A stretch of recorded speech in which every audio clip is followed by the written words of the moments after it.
ഇന്ത്യയിലെ തുറമുഖങ്ങൾ. ഇന്ത്യയിൽ വിദേശ വ്യാപാരത്തിന്റെ 95% തുറമുഖങ്ങൾ വഴിയാണ് നടക്കുന്നത്.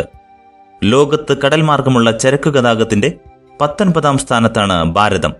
രാജ്യത്തിൽ 12 പ്രധാന തുറമുഖങ്ങളും 190ഓളം ചെറുകിട ഇടത്തരം തുറമുഖങ്ങളും നിലവിലുണ്ട്. കേന്ദ്ര സർക്കാരിന്റെ കീഴിലാണ് പ്രധാന തുറമുഖങ്ങൾ. മറ്റുള്ളവയുടെ ചുമതല അതത് സംസ്ഥാന സർക്കാരുകൾക്കും.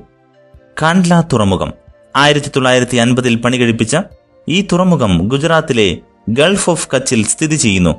വേലിയേറ്റ തുറമുഖമാണ് കാണ്ട്ല. 1965 ഭാരതത്തിലെ ആദ്യ പ്രത്യേക സാമ്പത്തിക മേഖല കാണ്ട്ലയിൽ നിലവിൽ വന്നു. ഇന്ത്യയിലെ ഏക വേലിയേറ്റ തുറമുഖമാണ് കാണ്ട്ല. ഇന്ത്യയിലെ ഏക ഫ്രീ ട്രേഡ് സോൺ കൂടിയാണിത്. എന്നാൽ പ്രകൃതിദത്തമായ തുറമുഖമാണ് മുംബൈ.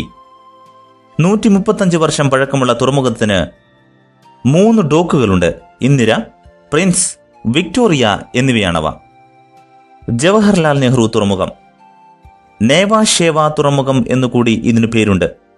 മുംബൈ തുറമുഖത്തിൽ വർദ്ധിച്ചുവരുന്ന തിരക്ക് കുറയ്ക്കാൻ മുംബൈയിൽ നിർമ്മിക്കപ്പെട്ടതാണിത്. ഇന്ന് ഭാരതത്തിലെ ഏറ്റവും വലുതും തിരക്ക് കൂടിയതുമാണ് ഈ തുറമുഖം. രാജ്യത്തെ കണ്ടെയ്നർ ഗതാഗതത്തിന്റെ 65% ജവഹർലാൽ നെഹ്റു തുറമുഖം വഴിയാണ് നടക്കുന്നത്.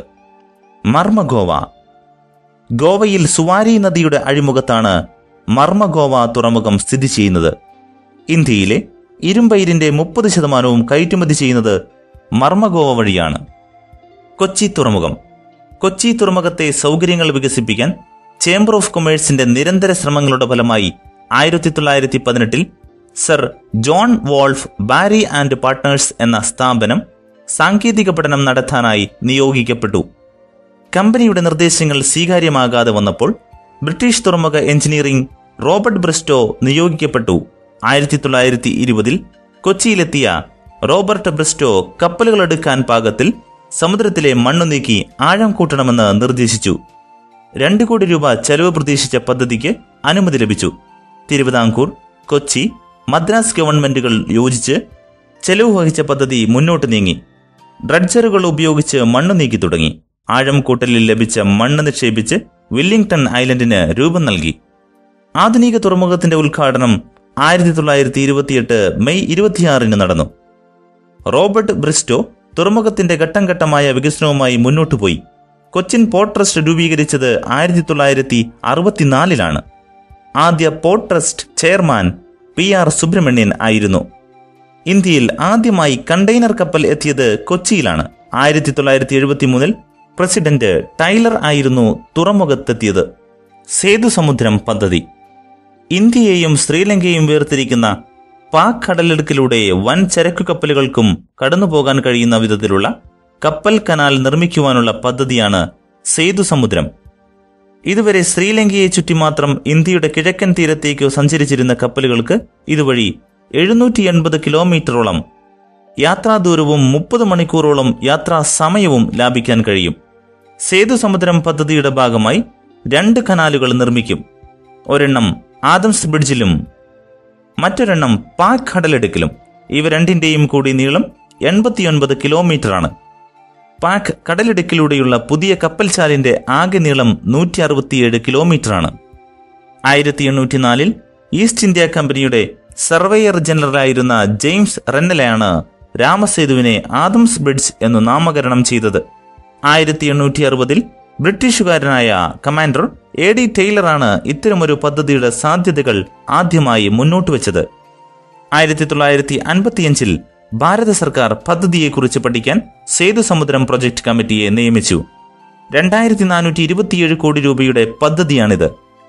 തൂത്തുക്കുടി പോർട്ട് ട്രസ്റ്റിനാണ് പദ്ധതിയുടെ പ്രധാന ചുമതല. നിനി. ബീഹാറിന്റെ തലസ്ഥാനമായ പട്നയിലാണ് ദേശീയ ഉൾനാടൻ ജലഗതാഗത ഇൻസ്റ്റിറ്റ്യൂട്ട്, അതായത് നാഷണൽ ഐലൻഡ് നാവിഗേഷൻ ഇൻസ്റ്റിറ്റ്യൂട്ട് നിനി എന്ന സ്ഥാപനം 2004 നിലവിൽ വന്നു. ഫെബ്രുവരിയിൽ നിലവിൽ വന്ന ഈ സ്ഥാപനം ഉൾനാടൻ ജലഗതാഗതവുമായി ബന്ധപ്പെട്ട വിവിധ ഗവേഷണ പരിശീലനങ്ങൾക്ക് മേൽനോട്ടം വഹിക്കുന്നു. കൊൽക്കത്ത ആസ്ഥാനമായി പ്രവർത്തിക്കുന്ന central inland water transport corporation 1967 നിലവിൽ വന്നു. കൊച്ചിൻ ഷിപ്പ്യാർഡ് 1972 ഏപ്രിൽ 29 കൊച്ചിൻ ഷിപ്പ്യാർഡിന്റെ ശിലാസ്ഥാപനം നടന്നത്. 1983 ജനുവരിയോടെയാണ് നിർമ്മാണ പ്രവർത്തനങ്ങൾ പൂർത്തിയായത്. ജപ്പാനിലെ മിത്സുബിഷി ഹെവി ഇൻഡസ്ട്രീസാണ് കൊച്ചി കപ്പൽ നിർമ്മാണശാലയുടെ രൂപകൽപ്പനയിലും നിർമ്മാണത്തിലും മേൽനോട്ടം വഹിച്ചത്. കൊച്ചി കപ്പൽ നിർമ്മാണശാലയിൽ നിർമ്മിച്ച ആദ്യ കപ്പലാണ് റാണി പത്മിനി. ഹിന്ദുസ്ഥാൻ ഷിപ്പ്യാർഡ്. ആന്ധ്രാപ്രദേശിലെ വിശാഖപട്ടണത്താണ് ഹിന്ദുസ്ഥാൻ ഷിപ്പ്യാർഡ്. വ്യവസായിയായിരുന്ന വാൽചന്ദ് ഹീരാചന്ദ് ആയിരുന്നു സ്ഥാപകൻ.